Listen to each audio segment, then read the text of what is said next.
आज हम लोग पाठ्य पुस्तक की कविता बात सीधी थी पर जिसके रचनाकार कुंवर नारायण जी हैं उसको समझने का प्रयास करेंगे।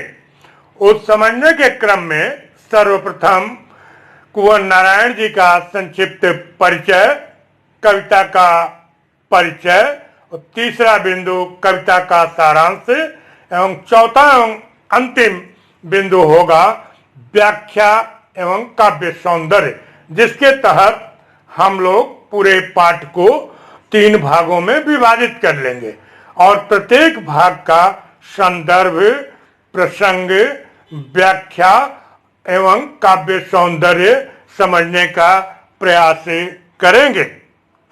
विचारणीय बिंदु का पहला बिंदु कुंवर नारायण जी का संक्षिप्त जीवन परिचय। कुंवर नारायण आधुनिक हिंदी कविता के सशक्त हस्ताक्षर हैं। इनका जन्म 19 सितंबर सन 1927 को फैजाबाद उत्तर प्रदेश में हुआ था। इनकी प्रारंभिक शिक्षा घर पर ही हुई थी। विश्वविद्यालय स्तर की शिक्षा इन्होंने लखनऊ विश्वविद्यालय से पूरी की। इन्होंने अनेक देशों की यात्रा की है। कुंवर नारायण ने सन 1950 के आसपास काव्य लेखन की शुरुआत की। इन्होंने चिंतन परक लेख, कहानियां, सिनेमा और अन्य कलाओं पर समीक्षाएं भी लिखी हैं। इन्हें अनेक पुरस्कारों से नवाजा गया है, जैसे कबीर सम्मान, व्यास सम्मान, लोहिया सम्मान, साहित्य अकादमी पुरस्कार, ज्ञानपीठ पुरस्कार तथा केरल का कुमारन आसान पुरस्कार आदि। इनकी रचनाओं को हम लोग समझें। ये तीसरे सप्तक के प्रमुख कवि हैं। इनके काव्य संग्रह चक्रव्यूह सन 1956 में, परिवेश, हम तुम, अपने सामने, कोई दूसरा नहीं, इन दिनों। प्रबंध काव्य इनकी है आत्मजयी। कहानी संग्रह है इनका आकारों के आसपास। समीक्षा है आज और आज से पहले। सामान्य है मेरे साक्षात्कार। कवि ने कविता को अपने सृजन कर्म में हमेशा प्राथमिकता दी। आलोचकों का मानना है कि उनकी कविता में व्यर्थ का उलझाव, अखबारी सतहीपन और वैचारिक धुंध की बजाय संयम, परिष्कार और साफ सुथरापन है।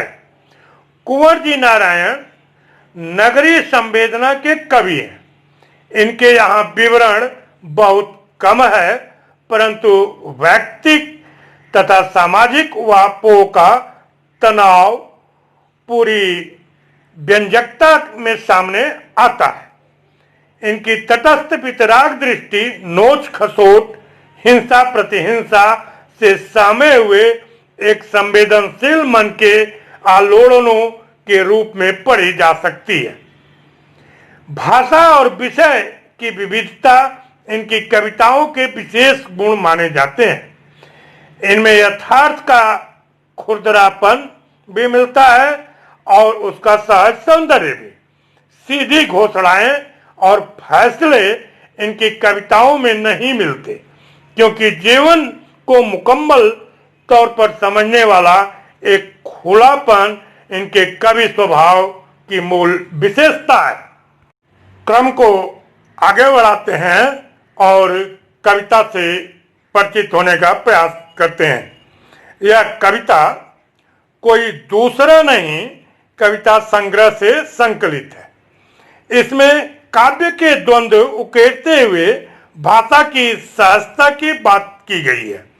हर बात के लिए कुछ खास शब्द नियत होते हैं, ठीक वैसे ही जैसे हर पेंच के लिए एक निश्चित खांचा होता है।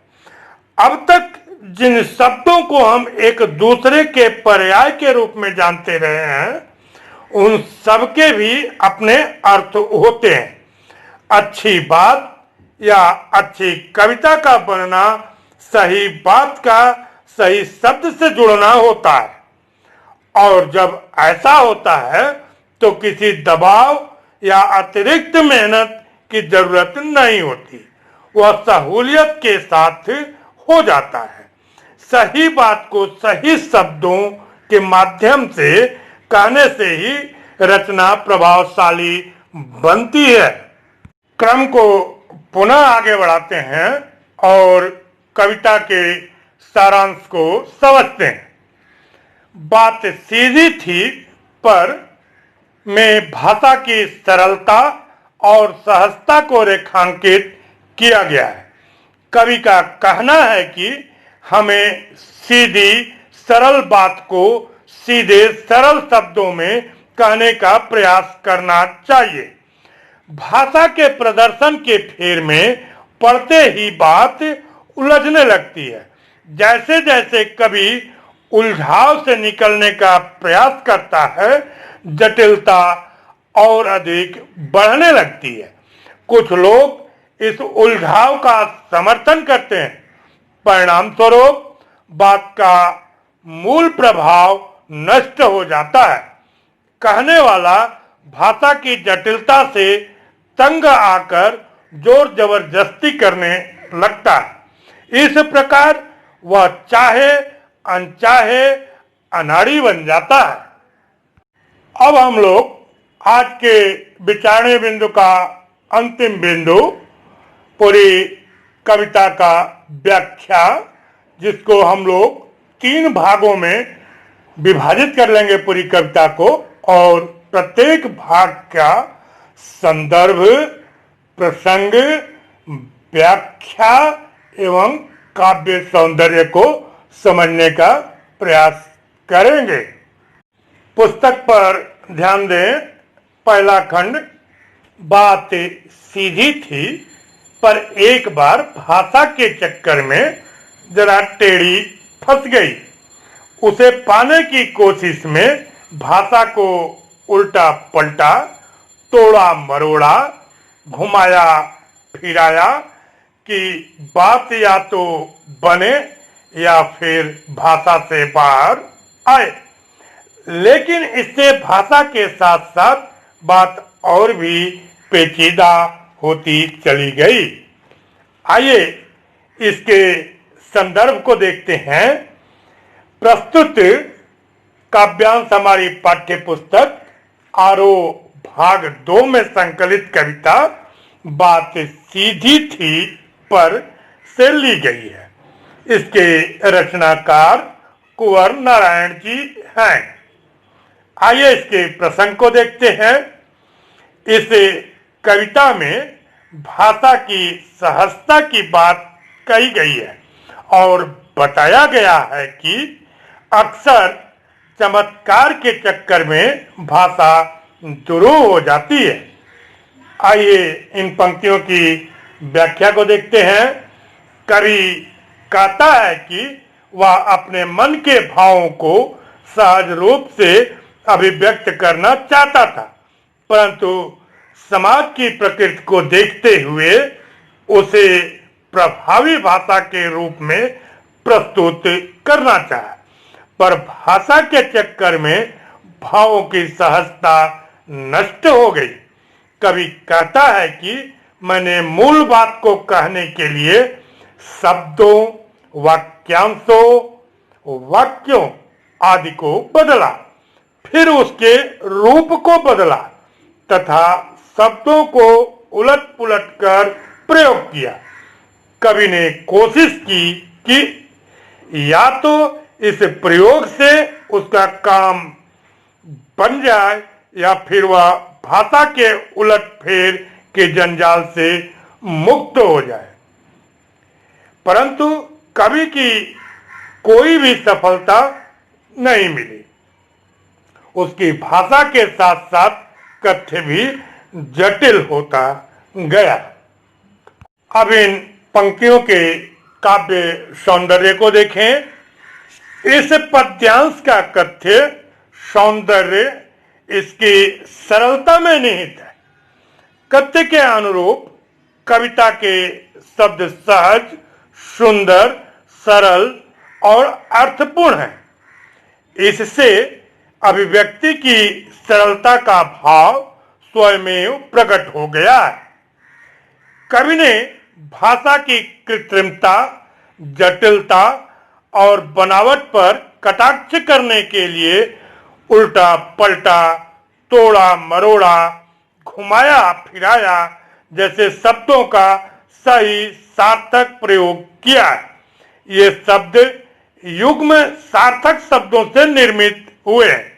इनमें सहज रूप से अनुप्रास का प्रयोग हुआ। भाषा का चक्कर और टेढ़ी फंसी जैसे लोक प्रचलित प्रयोगों के कारण अभिव्यक्ति सुंदर बन पड़ी है। साथ साथ में पुनरुक्ति, प्रकाश अलंकार है। पुनः पुस्तक को देखें।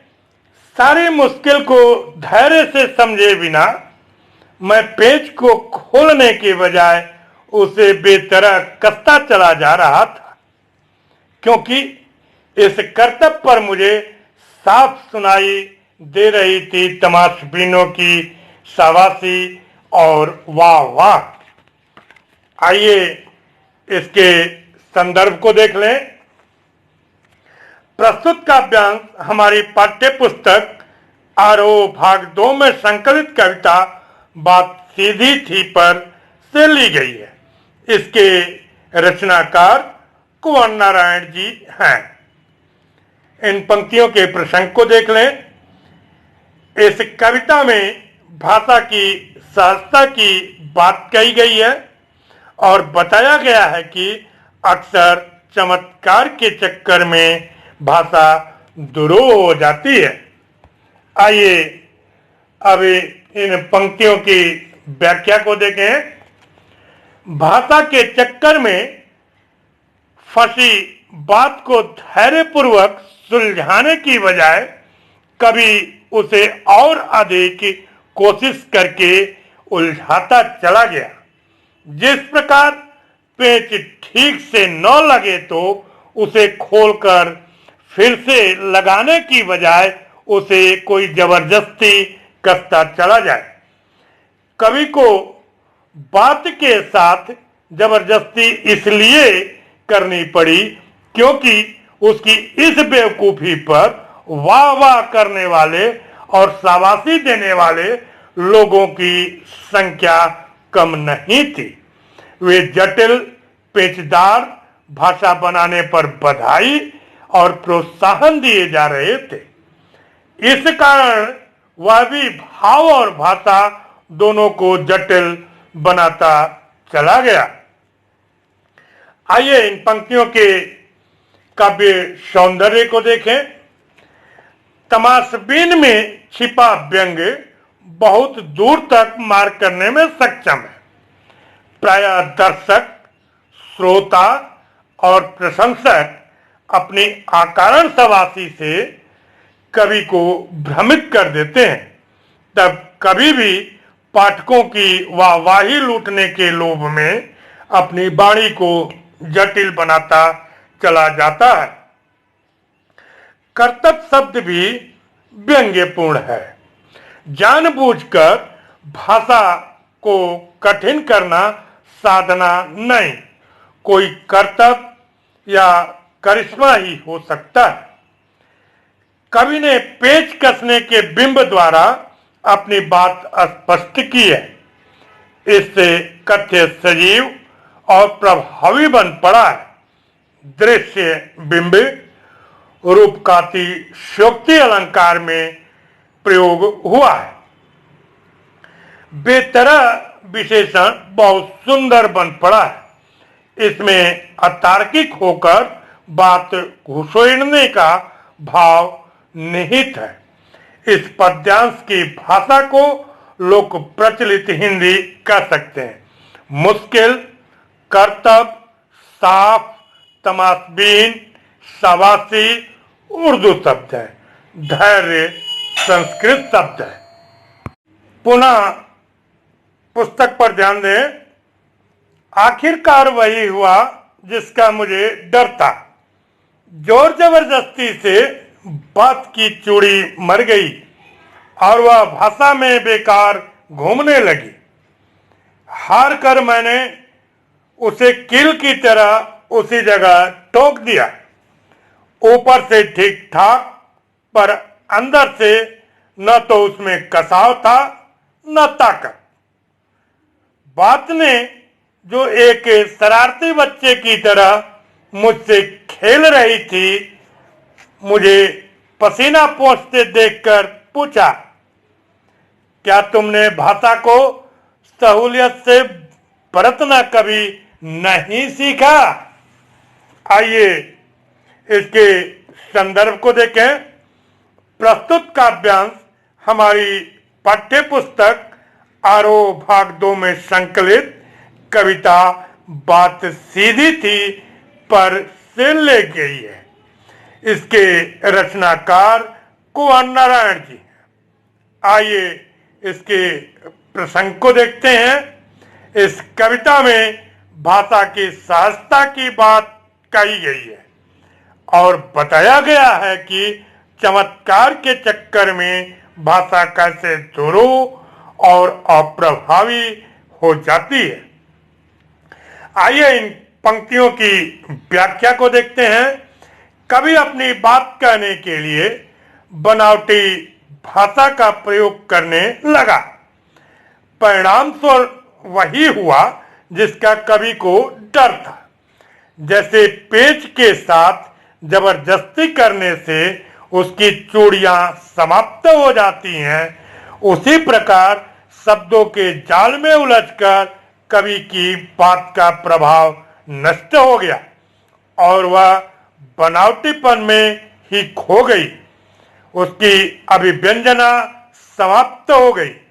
अंत में कवि जब अपनी बात को स्पष्ट नहीं कर सका तो उसने अपनी बात को वहीं पर छोड़ दिया। जैसे पेच की चूड़ी समाप्त होने पर उसे कील की तरह ठोक दिया जाता है। ऐसी स्थिति में कवि की अभिव्यक्ति बाहरी तौर पर कविता जैसी लगती थी, परंतु उसमें भावों की गहराई नहीं थी, शब्दों में ताकत नहीं थी। कविता प्रभावहीन हो गई। जब वह अपनी बात स्पष्ट न कर सका तो बात ने शरारती बच्चे के समान पसीना पोंछते कवि से पूछा कि क्या तुमने कभी भाषा को सरलता, सहजता और सुविधा से प्रयोग करना नहीं सीखा? आइए इन पंक्तियों के काव्य सौंदर्य को देख लेते हैं। कवि ने पेच के कसने के बिंब द्वारा अपनी बात प्रभावी ढंग से स्पष्ट की है। इससे कथन सजीव बन पड़ा है। दृश्य बिंब, रूपकातिशयोक्ति अलंकार का प्रयोग हुआ है।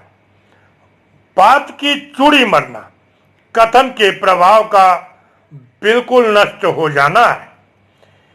यह एक सशक्त प्रयोग है। यहाँ रूपकातिशयोक्ति अलंकार है। कील की तरह ठोकना भाषा को जबरदस्ती ठूसने का परिचायक है। बात का मानवीकरण बहुत सुंदर और प्रभावी बन पड़ा है। कवि का पसीना पोंछना बहुत सुंदर बिंब है जो परिश्रम की व्यर्थता का द्योतक है। कील की तरह, शरारती बच्चे की तरह में उपमा अलंकार है। जोर जबरदस्ती, पसीना पोंछते में अनुप्रास अलंकार है। आज हम लोगों ने पाठ्य पुस्तक की रचना बात सीधी थी पर जिसके रचनाकार कुंवर नारायण जी हैं, उसको समझने का प्रयास किया। समझने के क्रम में सर्वप्रथम हम लोगों ने कुंवर नारायण जी का संक्षिप्त जीवन परिचय, दूसरा कविता का परिचय, तीसरा बिंदु था कविता का सारांश एवं अंतिम बिंदु पूरी कविता की व्याख्या 3 भागों में, जिसके तहत हम लोगों ने संदर्भ, प्रसंग, व्याख्या और काव्य सौंदर्य को समझने का प्रयास किया। बस आज के लिए इतना ही। आप लोगों को बहुत बहुत धन्यवाद।